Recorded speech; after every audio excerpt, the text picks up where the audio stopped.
Hello, welcome, and welcome back to the United Mates Football Podcast. Today is Thursday, the 7th of January, so we're a week into 2021, and the FA Cup third round begins this weekend. We're going to be looking ahead to that action in what is the 140th edition of the tournament since it began back in 1871, and we'll also be reflecting on some of our standout moments from the FA Cup down the years. I say we, it's not the royal we, although we know that the FA Cup final is a game often attended by the royal family. But instead, I'm in the company of some old friends. And one of them, as usual, is my co-host, Joe. So, Joe, how are you doing today? Hi, Kai. Yeah, I'm good, thanks. I won't dwell on it too much, but it's been an interesting start to the year for a number of reasons. But on a more positive note, for me anyway, Tottenham have made it to a final. So that's fantastic. But that was the League Cup, and today we're going to be talking all about the FA Cup. So, given the phrase, the magic of the cup is synonymous with the FA Cup, today's icebreaker is going to be all about magic. So, I want to know either who your favourite magician is, or if you have a favourite magic trick. And how about Billy? Let's start with you. What's your favourite? Hi guys, good to be back on the pod after a bit of a break. I was once at a birthday party where the magician got someone to sign a £2 coin with a permanent pen, and then he waved his hands around and the £2 coin then disappeared, and then he asked the person who had signed the coin to take off their shoe, and then he clapped his hands again and asked the person to look inside their shoe, and the £2 coin that he had signed with the pen, the person whose shoe it was, the £2 coin was inside their shoe. And to this day, I still have absolutely no idea how it happened. I am very skeptical about a lot of things, but that is one that continues to blow my mind. It sounds like magic to me. It was something. No, it does sound pretty magical. Yoni, what about you? Favorite magic trick, or maybe even a favorite magician?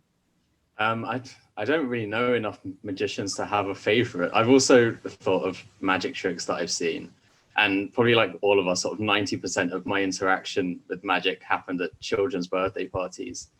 But one of those tricks that has stuck with me is the one where they put, I can't remember what, maybe like a rabbit or cut up bits of newspaper in a frying pan, and then kind of set it alight, covered the pan, opened the pan, and it's full of chocolate, basically, like Kit Kats, Twixes, Mars bars, all of that.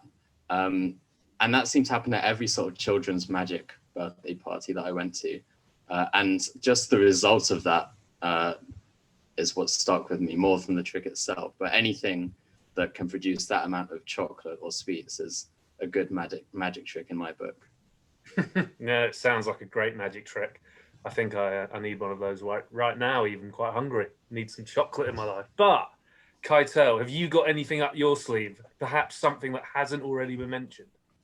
Well, on something that has been mentioned, I don't think that likewise I've ever experienced the thing that Yoni's talking about. It sounds like a magician's version of like a piñata at a birthday party. But for me, I've had, we've all had, the birthday party magicians. I've luckily been to Vegas a couple times, seen Siegfried and Roy out here with the Tigers, the White Tigers, seen Penn and Teller out here.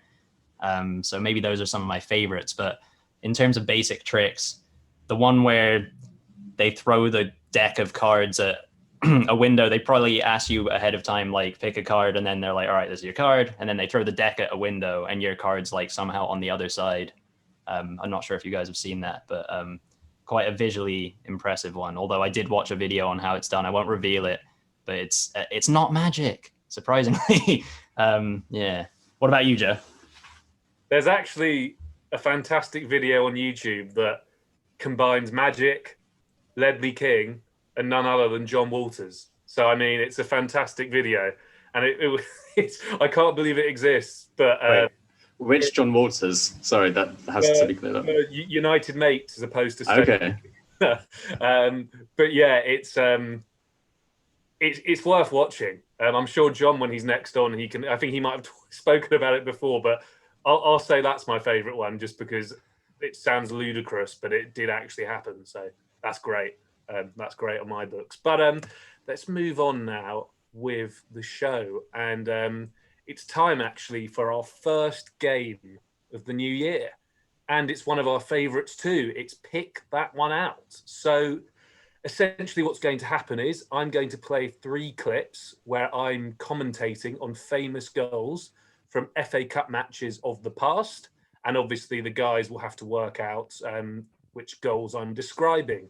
And as it's the 3rd round weekend, all of these goals are going to have taken place in 3rd round matches. So I'm going to play the first clip now. Hopefully it plays. There's just over 10 minutes to go in this clash. As the ball is played into the centre of the pitch, the centre midfielder looks up. He looks for the through ball. It's past the defenders. The striker's got a chance here and he scored. The stadium is erupted. No one can believe that the man on his return has scored. I think I know that one. Oh, interesting. I think I know it too. Okay. But Billy, go Oh, on. I've got it now as well. But go on, Bill. I was there. I was there. Is it Thierry Henry scoring against Leeds? It is, yeah. Despite my excitement, I've never had to commentate on a honorary goal. It is Thierry Henry on his, I guess, his second debut for Arsenal. Yeah. I was at that game. Yeah, the Henry one was pretty special. I think probably Alex Song, I think, plays the through ball. Quite a good through ball, yeah. I think that game might have been on a Friday night, and it was really controversial because all the traditionalists were not happy with the FA Cup being played at 8 o'clock on a Friday night. I mean, that might need to be checked, but I'm pretty sure. And all of the religious Jews as well. Yeah, that's true. It is in North London after all. But I guess, all I can say is it was definitely a night game. But yeah, I can't confirm if it was Friday night or not. But how about whether or not it was on the Sabbath? Yeah, we're not sure. Anyway, that is far too much Thierry Henry chat for my liking. So we'll move on now to the next clip. Here we go. And the away side win the ball back deep on the right-hand side of their own half. Now there's a bit of a struggle, but the centre midfielder's got a hold of it. He looks to play it long. It's a gorgeous long ball, and the striker's got it. It's a bit of a weak touch, but can he get a shot off? Yes, he can. He silences the home fans. And are we about to witness a shock of epic proportions? Epic proportions. Right. 3rd round. Okay. Is it a championship club against a Premier League club? No, it was actually, and this might give it away, but it was a League One club against a Premier League club. Okay, are either of those teams in those leagues anymore? One of them is still in the same league, another one isn't. Oh. I've got it, I think. Ooh, Billy's on it again. Yeah, it was made famous. The scoreline and goal scorer made famous by a keen fan in the crowd before the game, I believe. That's thrown me off a bit, but I'm sure it was. Billy, do you want to reveal who the person is, just in case we're not thinking of the same one? Is it 1-0 Will Grigg up the ticks? Oh no, it's not. I love that kid. I love that kid. No, this one. This one was. It was in our GCSE year at school. I know it. I think I know it. Is it Leeds United at Old Trafford? It might be, but who scored Yoni is the big Jermaine Beckford. Yes, Yoni, it is. Who's never played in the Championship, which is... that's true, isn't it, actually? Yeah. Yeah. About him. Oh, wait, or did he for Preston, maybe? Oh, who cares? I don't know. I want to believe that it's true that he never did, because it seems so unlikely. Oh yeah, actually, maybe he got. Anyway, I won't go too down Jermaine Beckford, but of course, Stephen Allen Dan, who was recently on the podcast even as well, was at that game, and I remember him at school singing a song about the game. It was a very poor first touch from Beckford, but a good finish. But finally, anyway, I've got one more goal for you. Here we go. It's 5 minutes into the second half as the left winger bursts into the box. What can he do with the cross here? It's along the ground. Can the defender clear it? No, he can't, because he's just backheeled it into the back of the net. I don't think I've ever seen an own goal like that. That is bizarre. I'm just going to throw a name out there because but I don't remember if this actually happened, but just Richard Dunn. It's a good guess, but no. But you know what? It's kind of like the right kind of era to be thinking. Like if you think Richard Dunn Man City era, that's kind of where you need to be looking. As opposed to the Richard Dunn Aston Villa era. Yeah, indeed. I've got it. I think the unfortunate own goal scorer in this instance also famously played in the Champions League final that same year. Yeah, Billy has got it. He's done very well here. I might have it as well, if I can pip Billy. Oh yeah, go on, Kai. Let's see if you can steal it from Billy. I might have just made this up as well, or just had a vision. But was it Jimmy Traore? Yeah, it was. But I'll go to Billy now. Do you know who Liverpool were playing in the game? Is it? I think it's Burnley. Very good. You've done very well. It was what happens? It's a weird one, right? Yeah, like Richard Chaplow, that winger, crosses it in, like sort of scuffs it. And then Traore basically like back heels or sort of like Cruyff turns it into it's really weird. It's worth watching. And then they went on to lose 1-0. So it was quite unfortunate, really. But then he won the Champions League, as Billy said. He started and they won it. So it all worked out well for Jimmy in the end. To Jimmy. Yeah. And I remember that being the moment that Ricky Chaplow's star started to rise. I think the highest he got was maybe I won't say he played for West Brom at some point in the Premier League, or was like in their squads, didn't really start for them so much. But yeah, it could have even been very shortly after that game potentially. But Richard Chaplow made the assist for one of the weirdest own goals you'll probably ever see in the FA Cup. Yeah. Well, I mean, we've spoken quite a lot about the magic of the cup. TM. And one of the reasons that it has so much magic is that it's one of the oldest cup competitions in the world and seems to lend itself to these moments and shocks that live in the memory for one reason or another. Much like in our year review episode, we've got some awards. Now, we've all had a day or so to think of our picks for the various categories, but we're going to be talking about FA Cup moments that stick out to us for one reason or another. So the first category is most memorable non-footballing FA Cup moment. Now this sounds like quite a wide category, so I'm looking forward to hearing the answers here. I'll start with mine, which is aptly, given the round we've just had, a moment of commentary or co-commentary from the 2002 FA Cup final, when I think it's a kind of celebrity fan zone thing they were doing on Sky. And you had Bradley Walsh, who you probably now know as the presenter of The Chase, and Tim Lovejoy, who was then Soccer AM presenter. And big Chelsea fan, it was an Arsenal-Chelsea final. And the co-commentary goes from Lovejoy as Ray Parlour picks the ball up about 25 yards out. Oh, it's only Ray Parlour. And he proceeds to stick the ball into the top corner to make it 1-0 to the Arsenal. And Tim Lovejoy seems to have kind of built a career on self-satisfied smugness, being brought down a peg or two by Ray Parlour, just made it in for me. If you go around the screen, Kai, what's your most memorable non-footballing FA Cup moment? I had a hard time thinking of too many, but there's one that definitely sticks out, and it's not from too long ago. It's Wayne Shaw, the Pie Man. The otherwise affectionately known as, I was looking on his Wikipedia, apparently he was also known as the roly-poly goalie. And apparently he was 23 stone. But anyway, moving on from that, basically, yeah, we all know what happened. Wayne Shaw, infamously, when he was playing for Sutton United, I think on the bench in their run to, I think they made it to the fifth round of the FA Cup, was seen eating a pie, which obviously is unprofessional for a professional athlete, but then also, I think we've spoken on the podcast before, had like wider not match fixing, but betting scandal implications. And I think it even rolled over to like further weeks where it was like people putting money on like, is he going to do it again? And he might even have gotten sacked from Sutton as a result, but that would be my moment. Okay, yeah, no, I mean, that was it 2017?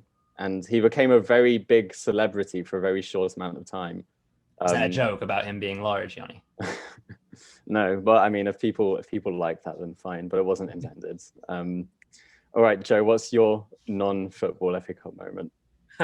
So my one is, I guess it's a more general one. There are a few specific examples, but it's just really that that moment when there's a shock in the FA Cup and tends to be at the ground of the smaller team, and there's just a big pitch invasion. I just love when, I don't know, it can even be like when a team draws 0-0 and they get a replay, or it could be occasionally. I think when Wigan beat Man City a few years ago, they had one when Will Grigg scored, and also there was a good one I think last season when Shrewsbury, however you want to say it, drew 2-2 with Liverpool. I think there was a good one at Gay Meadows, I think that stadium's called. But yeah, it's just great to see, isn't it? I've never sadly actually been a part of one, but I'd love to get on the pitch one day at one of these pitch invasions. Well, I mean, here's a question for you and the rest of the panel. Sort of how big a divide between the two clubs involved do you think there needs to be for a pitch invasion to be warranted? Well, I just think it's the upset. Oh, you mean, I thought you meant literally in terms of animosity between the teams. Oh, no. No, you mean physically. Yeah. Yeah. It's a good question.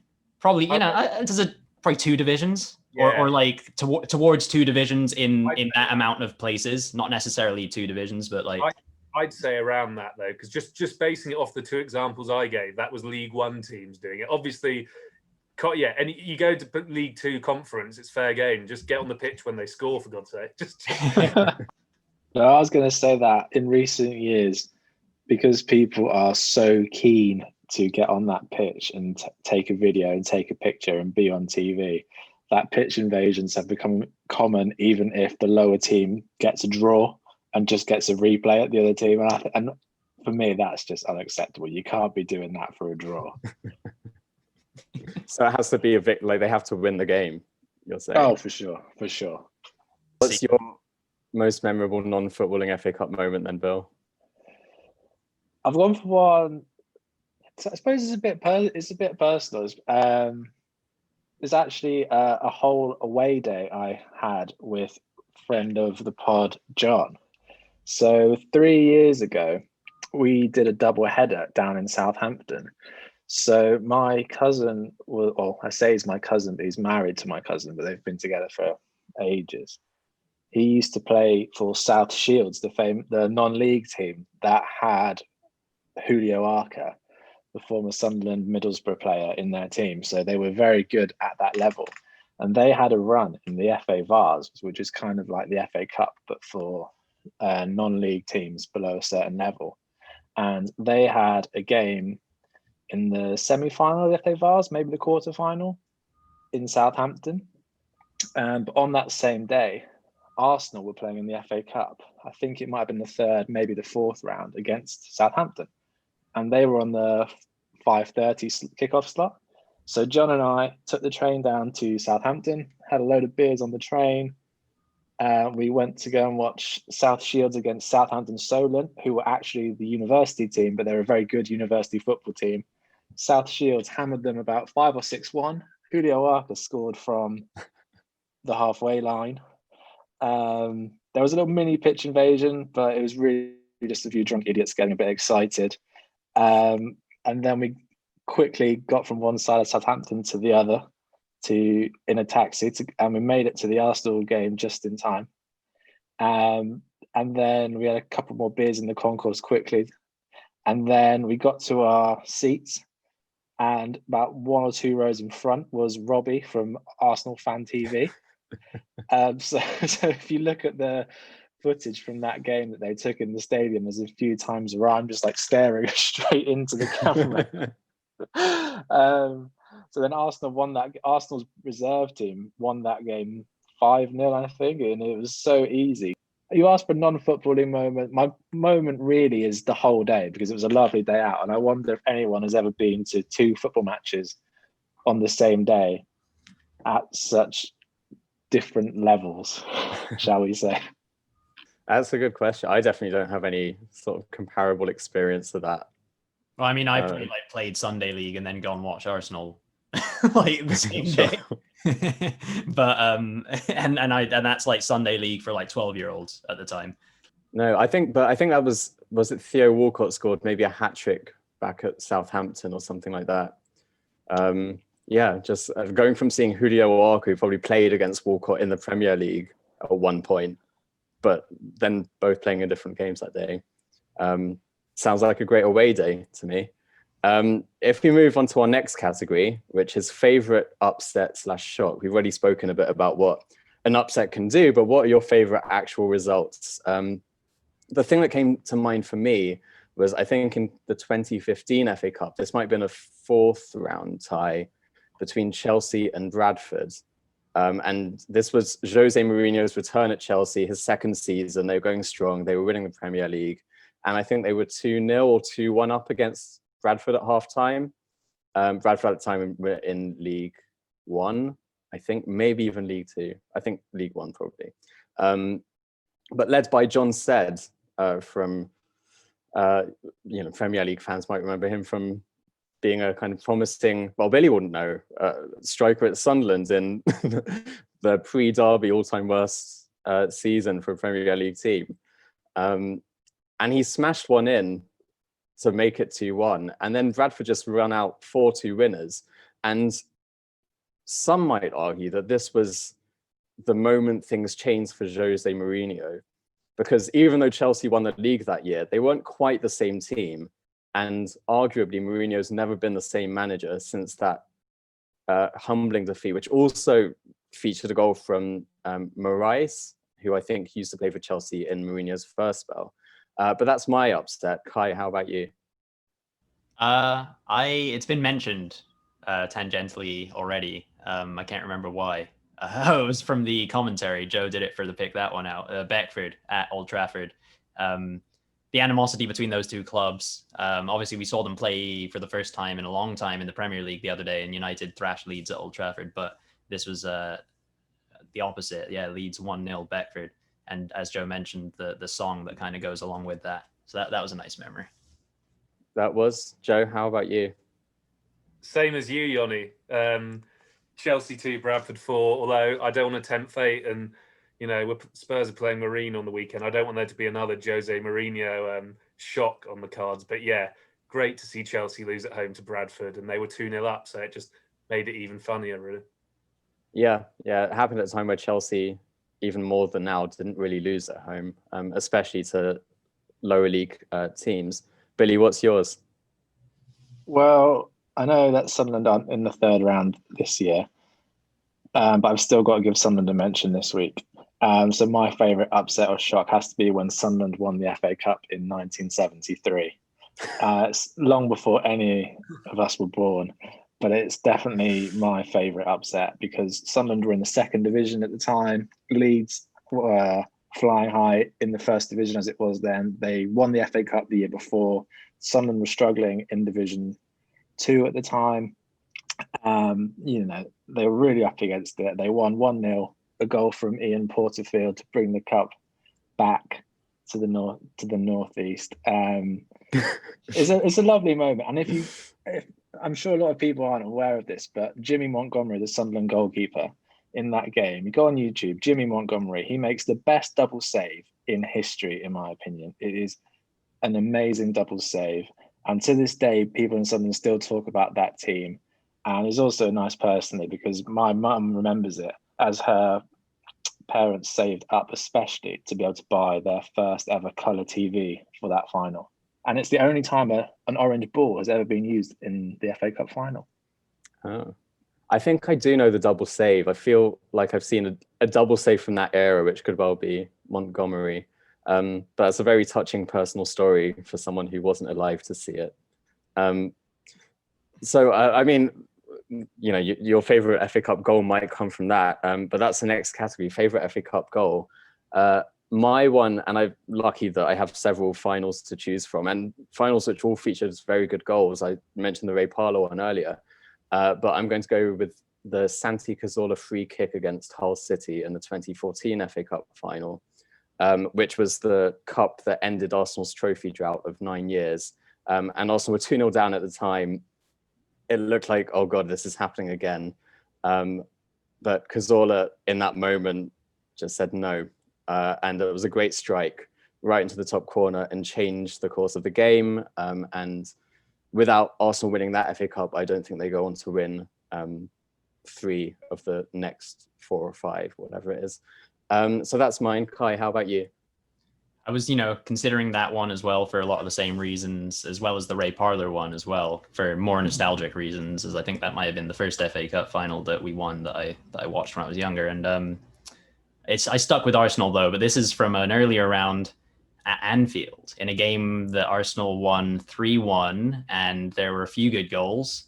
Thomas Rosicky scored a couple of them, but Thierry Henry later in the game just had Jamie Carragher on the left-hand side. It's just like a real display of just power, pace, and direct Thierry Henry football. But you love seeing Jamie Carragher get made a fool of. So that's one that sticks out for me.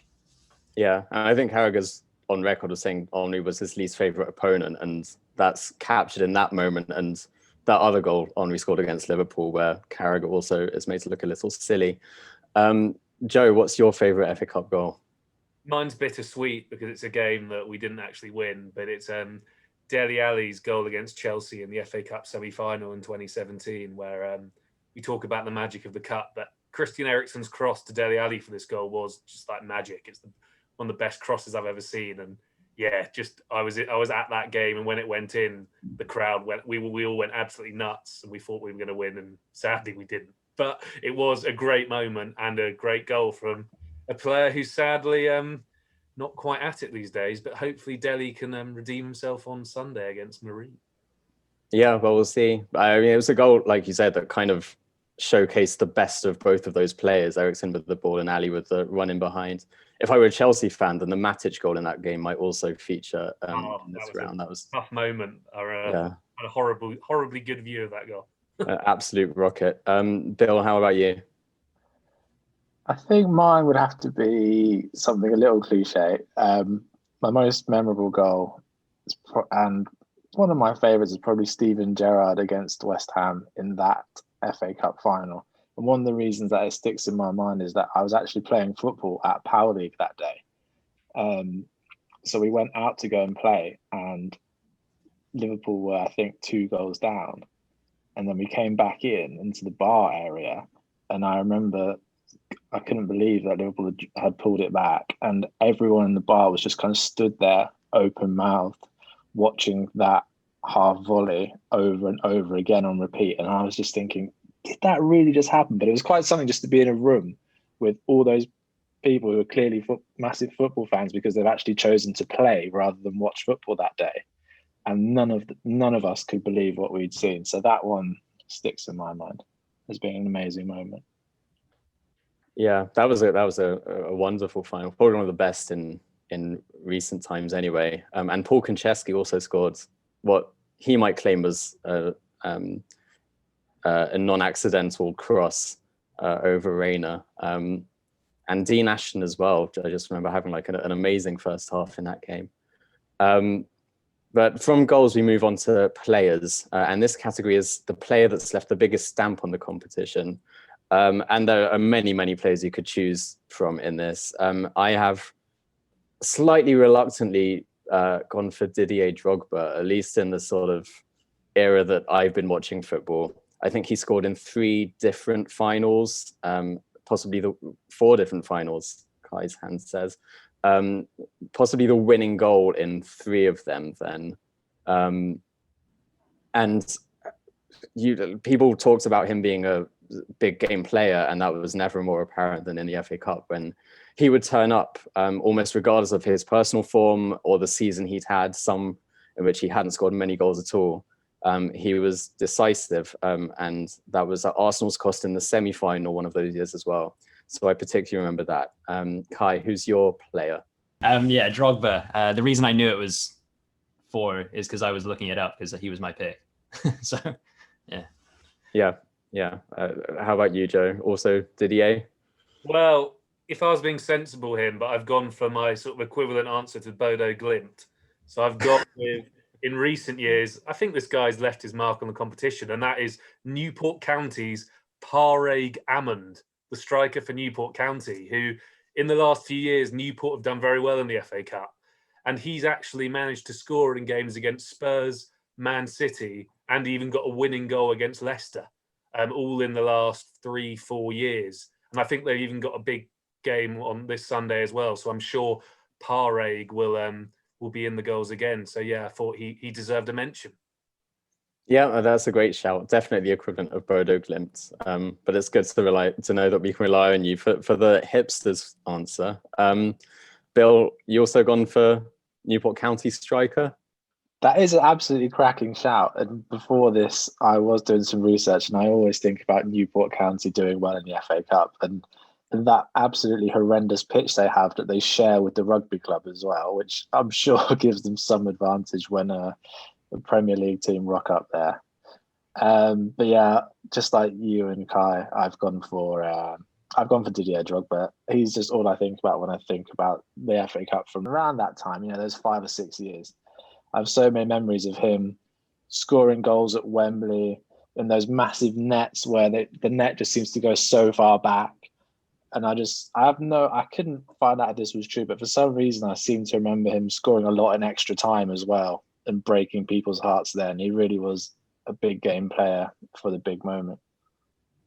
Yeah. And as you said, very unpopular among rival fans, but you kind of had to respect the hustle. Okay, so our final category are single FA Cup moments that you would change. Now, these have to be sort of single moments within games or decisions or lineups or something along those lines, rather than a result that you would have liked to go another way. My personal one is, again, Arsenal-centric, and it's in the FA Cup semi-final of 1999, where the score's at 1-1, Arsenal gets a penalty, and Peter Schmeichel saves from Dennis Bergkamp. Then Ryan Giggs' hairy-chested run happens, and United go on to reach the final. If Bergkamp scores, maybe Arsenal win, go through, and maybe that stops United's treble happening. Maybe it even stops United's double happening, because Arsenal only finished 1 point behind United in the league that year. And maybe if the momentum had been slightly swung the other way, no one would really care about the United team of 1999. So that's mine. How about you, Kai?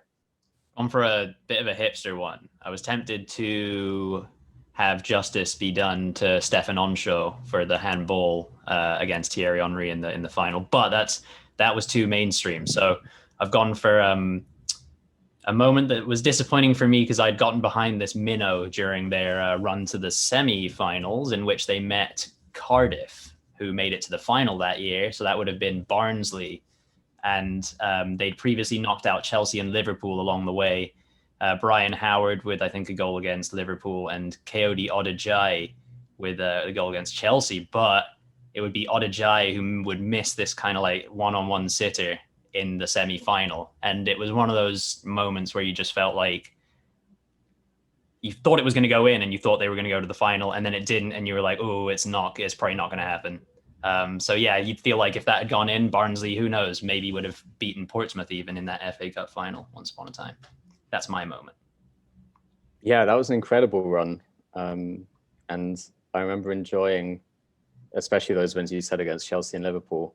One at Anfield and one at home for Barnsley. How about you, Joe? What's your moment that you would change? Well, mine's related to Portsmouth, and it's the Kevin Prince Boateng penalty in the 2010 final. It was 0-0. He got a penalty, and of course he missed. And then Drogba would go on to do his thing and score a free kick, I think. But yeah, maybe if the Prince had scored, Chelsea would have lost to Portsmouth, which would have been funny. But of course, they just remember beating Tottenham in the semi. So very sad. Yeah, and a Portsmouth side that I think was relegated that season and was also managed by Avram Grant, who I'm sure would have loved to have beaten Chelsea in that final. But that's true. Yeah. Sadly, wasn't to be. Bill, what's your moment? Sorry to be boring and predictable again, but I have gone for a Sunderland moment. And it was in 2014 when Sunderland got to the quarter-final of the FA Cup against Hull. And Gus Poyet was the manager, and he did the awful thing that many Premier League managers do, and he chose to play a weaker team and rest players for an upcoming league match. And it really kind of marked a turning point in his relationship with a lot of the fans, because for a club like Sunderland to be in the quarter-final of the FA Cup, it was a massive thing. And especially against a team like Hull, we had a real good chance of beating them with our best team. And he chose to play a weaker team that got beat 3-0, meaning that, the chance of reaching an FA Cup semi-final was dead. So I would go for that as being a moment I'd like to change, and I would go back and make Gus Poyet choose a full-strength side so that we could see if we could have got to the semi-final that year. Were Sunderland in a relegation battle that season? Is that why? If there was so there was one of our many great escapes. So it was actually like 2 weeks after we lost to Man City in the League Cup final, and then for some reason he chose a weaker team, which was disappointing, shall we say. I think Gus Poyet would have more respect for the Josie Altidore derby. Or the Alan Hutton derby. Or the Al Mohammadi derby. Al Mohammed derby.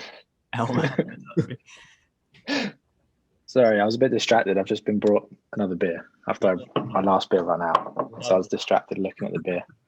The third round of the FA Cup kicks off this weekend.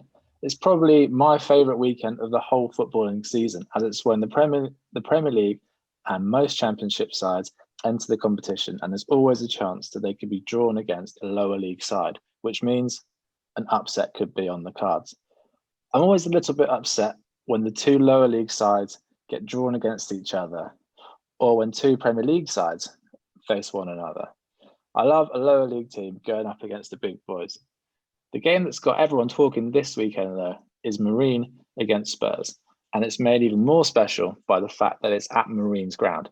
That's what the FA Cup is all about. I'm never a fan of when the big team in the cup draw is at home. But I want to ask you guys, with no fans in the stadiums across the country this weekend, will this round of the FA Cup be as special as previous years? It's well, obviously as a Spurs fan, I feel sorry for the Marine fans that they're not going to be there for, a once in a lifetime game. I mean, there's always these kind of nice ties that emerge, but I think this is like the lowest ranked team, even potentially more so than Havant and Waterlooville when they played Liverpool. I think they're from like a lower league. So yeah, it's so unfortunate that in the year they draw Spurs, it's the year of COVID, or the second year of COVID, I suppose. But it's still going to be an amazing game for the players, and they've sold all these virtual tickets, and I suppose, being sort of brutally honest, it does sour it a little bit. But what do other people think? I think there's no getting away from it where it doesn't ruin it, but it does just change the dynamics of it somewhat.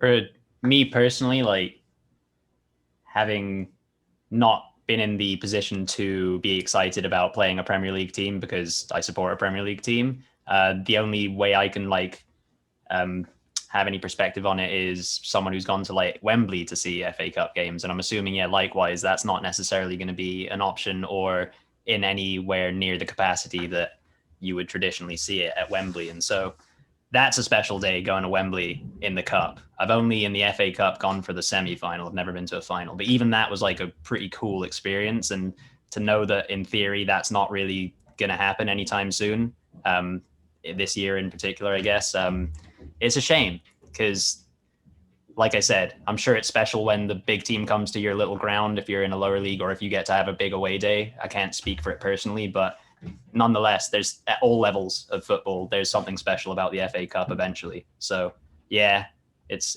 sad. It's arguably in that sense even more sad than fans not being able to go into the regular league games. Of course something is lost there. I will say though that if the unlikely does happen, Marine get even like a creditable result,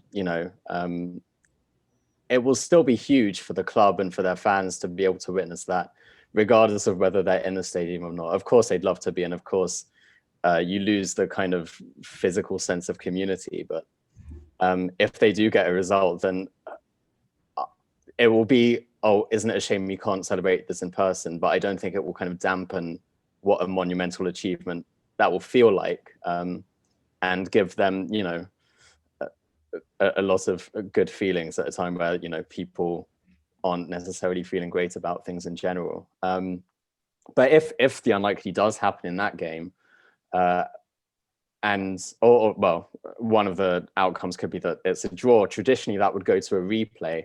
Given the congested fixture schedule and everything now, there are no replays. It'll go to extra time.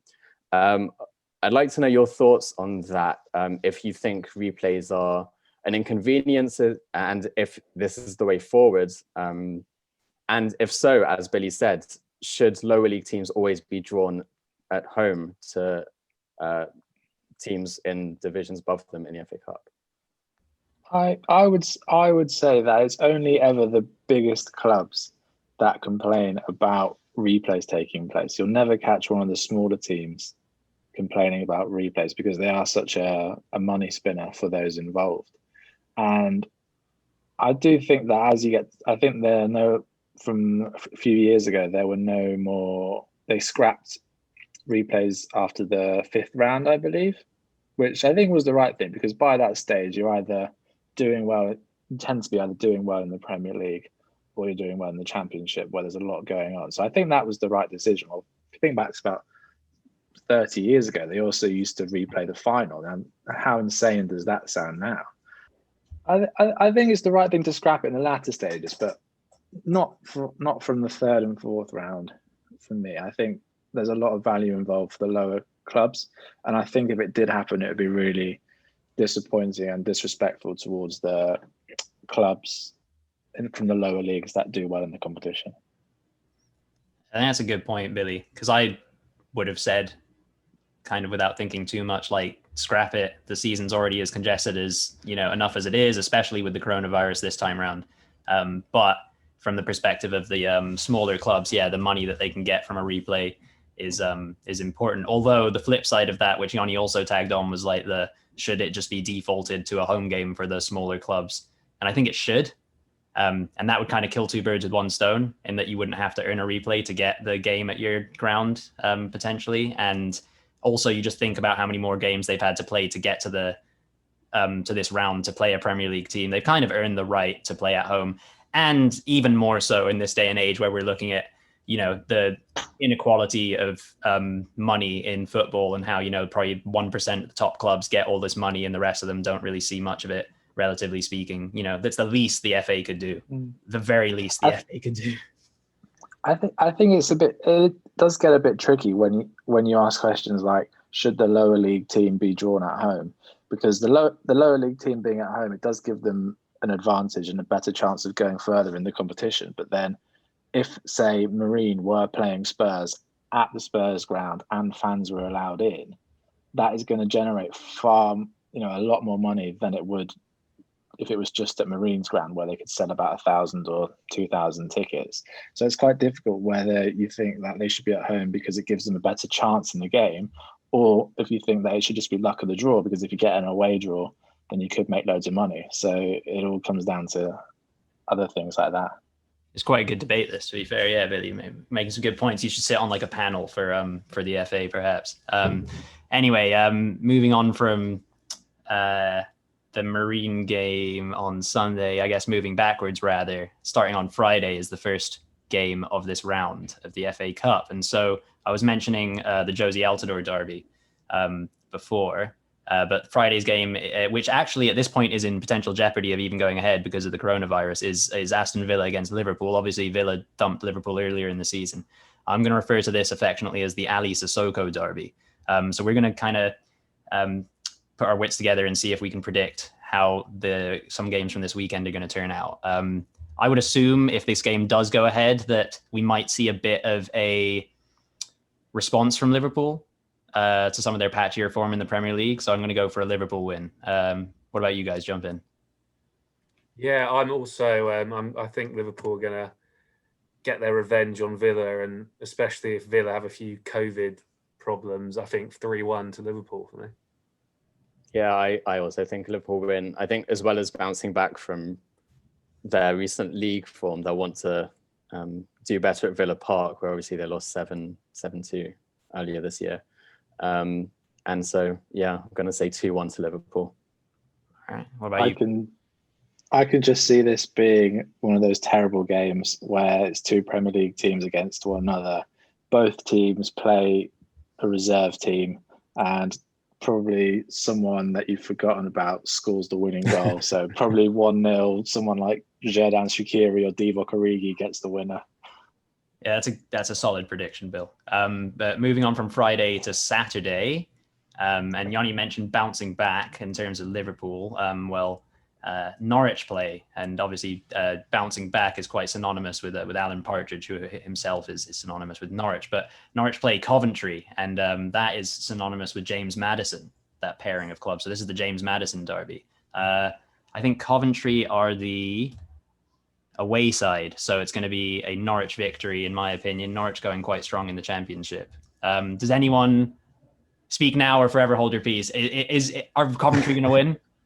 Or can we move on from this one? Yeah, Norwich win. Okay. Yeah. There we go. Norwich win.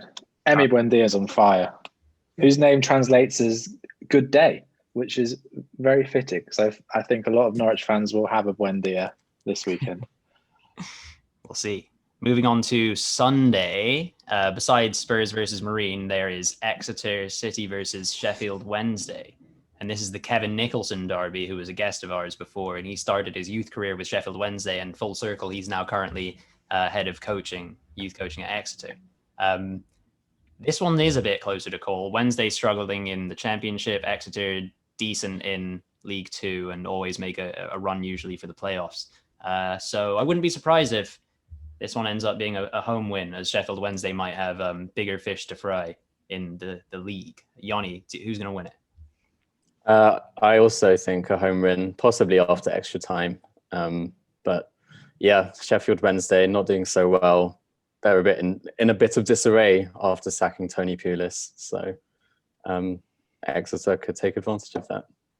Joe, as a former Exeter man. Yeah, I still love the Grecians, and I think Sheffield Wednesday will probably play a weakened team. So yeah, I'm hoping Exeter can sneak maybe a 1-0 win if they're lucky. Billy? Yeah, I agree. I think this has got cup set written all over it. Exeter's a long way from Sheffield. Sheffield Wednesday have been struggling, and the second St James's Park is a tough place to go. All right. Well, seems like we're all fairly unanimous on these so far, but otherwise, this last one on Monday, there's a game between Stockport and West Ham. Of course, this is the Hatters versus the Hammers. This one could go either way as well. You never know with West Ham, but I'll be kind to David Moyes and his guys and say that West Ham are going to come away moving into the fourth round. What about you, Yoni? What do you think? I think there's an upset here as well. I've gone Stockport. West Ham away at a lower league club in the early rounds of an FA Cup, it doesn't fill me with confidence. And I just struggle to see how they cope without Sebastian Haller now. So yeah, he's left. Yeah, well, he's leaving. Yeah, he's somewhere in Amsterdam at the moment. So yeah, Stockport win for me. All right, Joe, Stockport or West Ham? Stockport are doing well in the National League, but I think West Ham are gonna win quite comfortably. And Billy? Yeah, I think I'd like to see an upset. It's the kind of event I could see an upset happening at if fans were allowed in. So I think Stockport have got a reasonably large ground for a club of their stature. So I could see that place rocking with their fans if it were full. But I think West Ham will probably do enough to get by. All right, we'll see how these weekend's games unfold, and if any of them end up actually being postponed from what we're hearing potentially about that Liverpool game in particular.